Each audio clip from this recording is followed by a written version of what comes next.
கிறிஸ்துவுக்குள் பிரியமானவர்களே, கர்த்தராகிய இயேசு கிறிஸ்துவின் நாமத்தினால் உங்கள் அனைவருக்கும் என் அன்பின் வாழ்த்துதலை தெரியப்படுத்துகிறேன். நாம் இன்று ஆச்சரியமான தேவன் என்ற தலைப்பின் கீழ் நாம் தியானிக்க போகிறோம். பிரியமானவர்களே, நம்முடைய தேவன் ஆச்சரியமான தேவன், அவர் அற்புதத்தின் தேவன். பிரியமானவர்களே, வேதத்திலிருந்து கர்த்தர் ஆச்சரியமானவர் என்ற தலைப்பின் கீழ் 5 காரியங்கள் வேத வசனங்கள் மூலியமாக ஆச்சரியமான கர்த்தரை குறித்து நம்ம தியானிக்க போகிறோம். முதலாவது, கிரியைகளில் ஆச்சரியமானவர். ஆதார வசனம் 118வது சங்கீதம் 23வது வசனம். அது கர்த்தராலே ஆயிற்று, அது நம்முடைய கண்களுக்கு ஆச்சரியமா இருக்கிறது. ஹல்லேலூயா. பிரியமானவர்களே, கர்த்தர் நம்முடைய வாழ்க்கையில செய்கிற ஒவ்வொரு அற்புதங்களும், நம் காத்து கொண்டிருக்கிற ஒவ்வொரு விண்ணப்பங்களுக்கும், அவர் செய்ய போகிற ஃபியூச்சர்ல நடக்க போகிற அற்புதமான கிரியைகள் எல்லாமே நம்முடைய கண்களுக்கு ஆச்சரியமாக இருக்கும். ஹல்லேலூயா. இன்னைக்கு நீங்க யாரெல்லாம் கர்த்தருடைய அற்புதத்துக்காக காத்திருக்கிறீங்க? நிச்சயமாய் பிரியமானவர்களே, கர்த்தர் உங்களுடைய வாழ்க்கையில கிரியை செய்யும் பொழுது அது உங்களுடைய கண்களுக்கு ஆச்சரியமாக இருக்கும். இரண்டாவதாக, ஞானத்தில் ஆச்சரியமானவர். ஆதார வசனம் 139வது சங்கீதம் 6வது வசனம். இந்த அறிவு எனக்கு மிகுந்த ஆச்சரியமும் எனக்கு எட்டாத உயரமுமாய் இருக்கிறது. ஹல்லேலூயா. நாம் ஆராதிக்கிற தேவன் சர்வ சிருஷ்டிகர், அவர் சர்வ வியாபி, அவர் சகலத்தையும் அறிந்திருக்கிறவர்.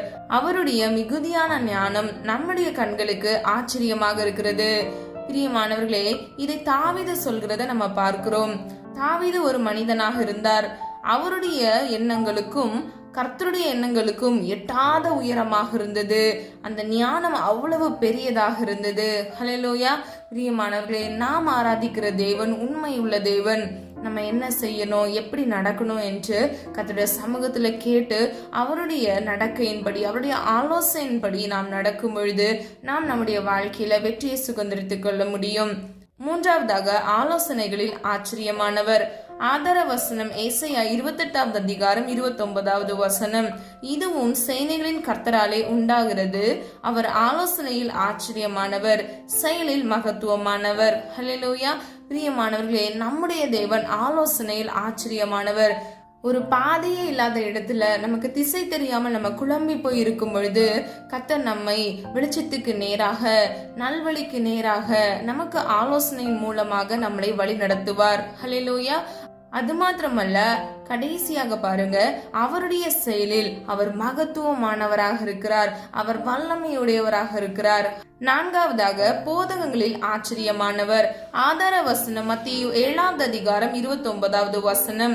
ஜனங்கள் அவருடைய போதகத்தை குறித்து ஆச்சரியப்பட்டார்கள்.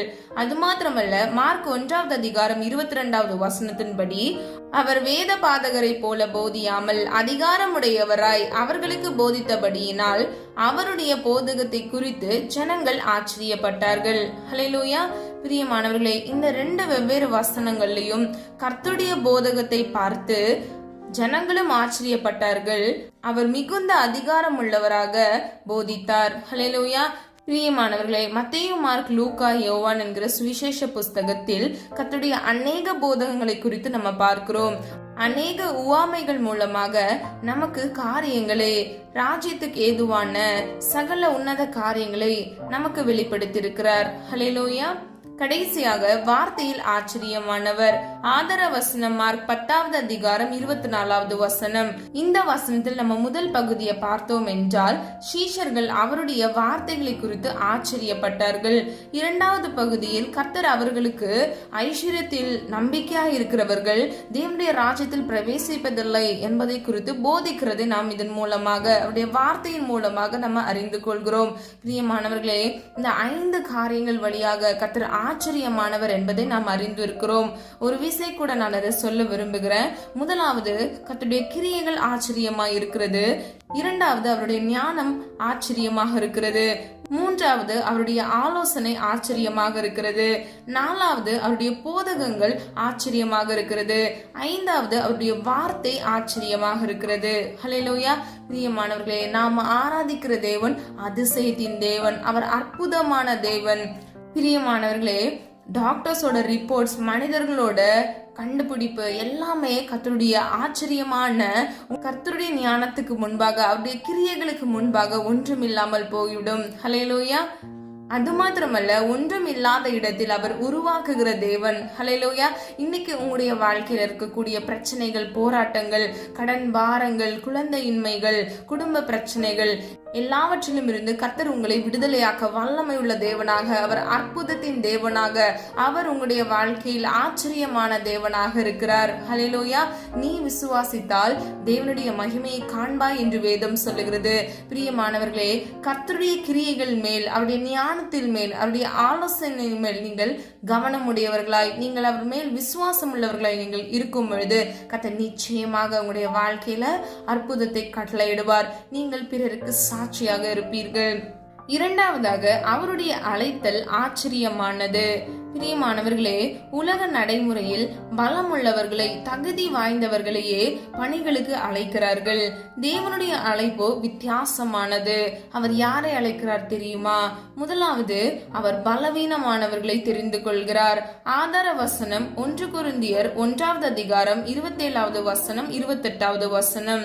ஞானிகளை வெட்கப்படுத்தும்படி தேவன் உலகத்தில் பைத்தியமானவைகளை தெரிந்து கொண்டார்.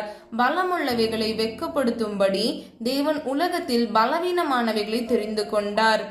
28 வசனம்.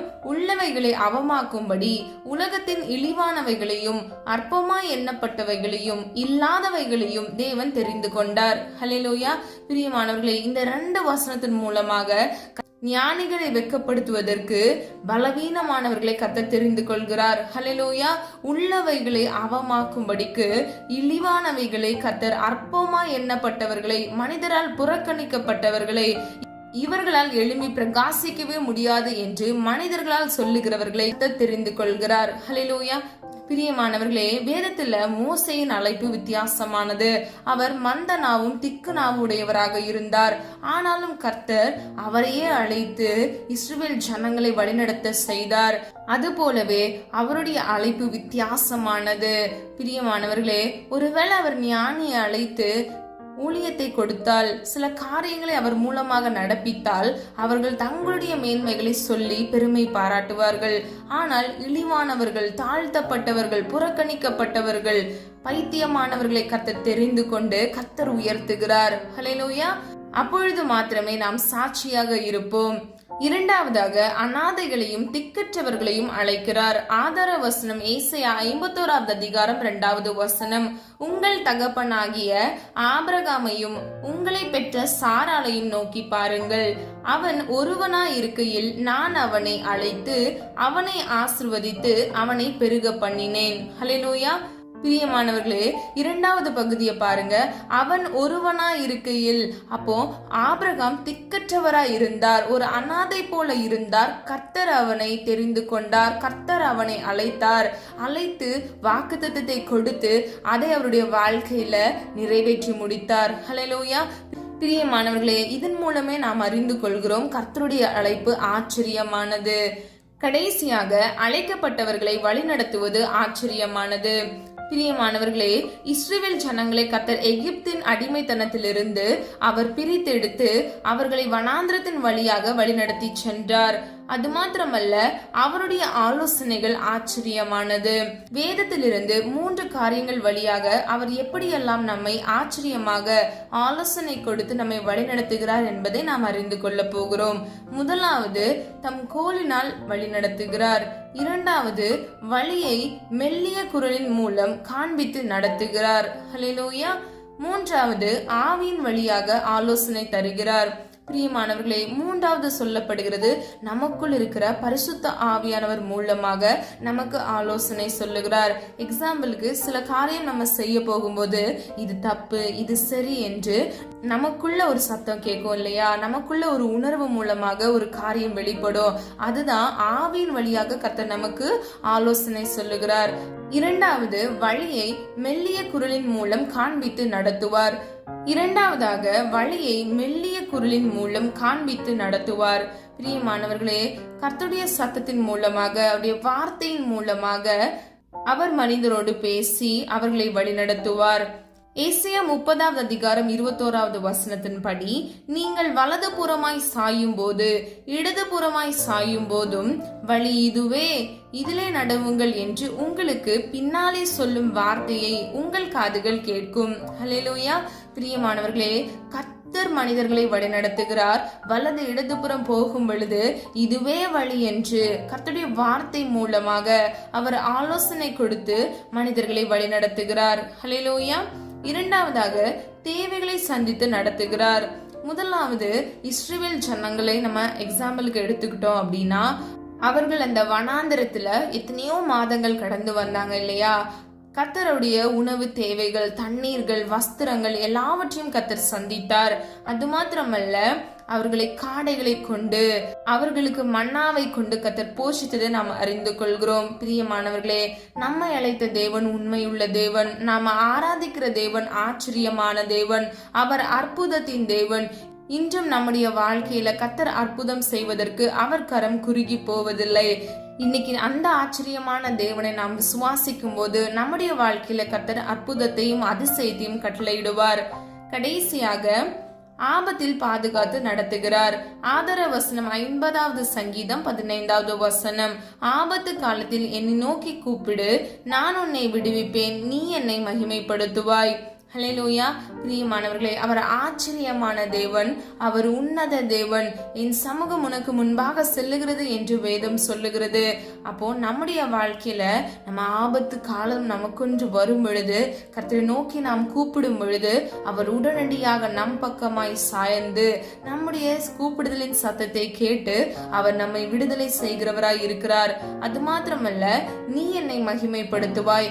அவர் நம்முடைய வாழ்க்கையில் ஆச்சரியமான அதிசயமான காரியங்களை செய்வதற்கு நாம் சாட்சியாக இருக்கிறோம். ஹல்லேலூயா. பிரியமானவர்களே, உங்களை அழைத்த தேவன் ஆச்சரியமானவர். அவர் உங்களை அற்புதமாய் நடத்துவார். ஹல்லேலூயா. நம்ம எல்லாரும் ஒரு மனதா ஜெபிக்கலாமா? அன்பின் பிதாவே, அப்பா, எங்கள் ஒவ்வொருவரையும் இந்த கருத்துல ஒப்பு கொடுக்கிறோம். ஆச்சரியமான தேவன் என்பதை நாங்கள் அறிந்து கொண்டு உம்முடைய கிரியைகள்ல, உம்முடைய ஞானத்துல, உம்முடைய ஆலோசனையில, உம்முடைய வார்த்தைகள்ல, உம்முடைய போதகத்துல ஆண்டவரே அப்பா எங்களை நடத்துங்க, வழி நடத்துங்கப்பா. உம்முடைய ஆச்சரியமான அதிசயமான காரியங்களை அப்பா எங்களுடைய வாழ்க்கையில அற்புதமாய் நடத்தும்படியாய் ஜெபிக்கிறேன். என்னோடு இணைந்து ஜெபிக்கிற ஒவ்வொரு பிள்ளைகளுடைய வாழ்க்கையில எல்லா தேவைகளையும் குறைவுகளையும் இயேசுவின் நாமத்தினால் அப்பா சந்திங்க. குறைவுகளை நிறைவாக்குங்க. கையின் பிரயாசத்தை ஆசிர்வதிங்க. பிள்ளைங்களுடைய தேவைகளை சந்திங்க. வலது இடதுபுறம் சாய்ந்து விழுந்து விடாதபடிக்கு நித்திய பரிசுத்த வழியில நடத்துங்க. அப்பா, வலது புறமாய் இடது புறமாய் நடக்கும் பொழுது வழி இதுவே என்று ஆண்டவரே பிள்ளைகளுக்குள் இருந்து அப்பா நீர் பேசி பிள்ளைகளை வழிநடத்தும்படியாய் ஜெபிக்கிறேன். அப்பா, ஆவியானவர் மூலமாக அப்பா ஆலோசனைகளை கொடுக்கிறீர். அதற்காக நன்றி செலுத்துகிறோம். ஒரு ஆத்துமா கூட வழி தப்பி போக கூடாது தகப்பனே. உம்முடைய சித்தமுடைய பிள்ளைகளுடைய வாழ்க்கையில பரிபூர்ணமாய் நிறைவேறுவதாக. உடைய நாம மாத்திரம் மகிமைப்படுவதாக. நீர் ஆச்சரியமான தேவன் ஆண்டவரே அப்பா. நீர் சொல்லாகும், நீர் கட்டளையிட நிற்கும் ஆண்டவரே. ஒவ்வொரு பிள்ளைகளுடைய வாழ்க்கையில அற்புதத்தை காண கிருபை செய்யுங்க. இன்றைய அவருடைய வாழ்க்கையில் அதை பெற்றுக்கொள்ள இயேசுவின் நாமத்தினால் கிருபை செய்வீராக. அப்பா, விசுவாசத்திலே தரித்திருந்து வாக்குத்தத்தம் பண்ணின ஜீவ கிரீடத்தை அப்பா இந்த விசுவாச ஓட்டத்தை ஓடி முடித்து நாங்கள் ஒவ்வொருவரும் பெற்றுக்கொள்ள எங்களுக்கு கிருபை செய்யுங்க. ஜெபித்த ஒவ்வொரு ஜெபங்களுக்கும் அப்பா நீர் ஆச்சரியமாய் அதிசயமாய் நீர் பதில் கொடுக்க போகிறீர். அதற்காக நன்றி செலுத்துகிறோம். உம்முடைய நாமம் மாத்திரம் மகிமைப்படுவதாக. இயேசுவின் மூலம் ஜெபிக்கிறோம் பிதாவே, ஆமீன். பிரியமானவர்களே, இந்த வீடியோ உங்களுக்கு பிடிச்சிருந்துச்சுன்னா லைக் பண்ணுங்க, சப்ஸ்கிரைப் பண்ணுங்க மற்றும் பெல் ஐகான் கிளிக் பண்ணுங்க. God bless you.